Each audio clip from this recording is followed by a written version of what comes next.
Of months, all first responders in Muskogee County will be able to communicate directly with state and federal authorities during a disaster.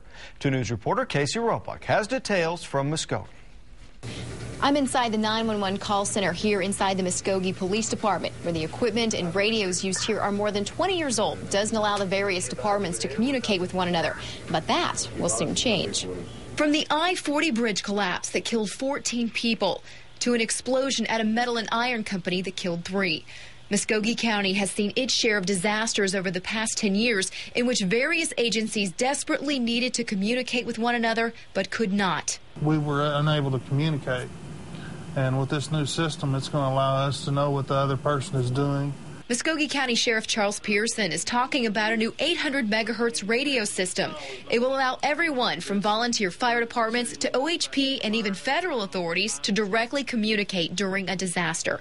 Fire Chief Derek Tatum says the system will move the county into the modern era of communications. In years past, we could see who we wanted to talk to across the way or the pasture, and we'd have to go radio from our radio to our dispatch to their dispatch, then to that individual again in the field. Right after 44. As part of the same $8 million project, this old building in downtown Muskogee is being transformed into a county-wide 911 call center. Once complete, it will save dispatchers precious minutes in transferring calls to other agencies and jurisdictions. We'll never know how many lives will be saved by this, but I can assure you it will make a big difference in our response time.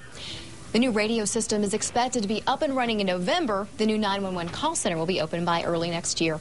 Reporting from Muskogee, Casey Roebuck, 2 News works for you. Casey, thanks. Now, this system will also track the location of cell phone calls.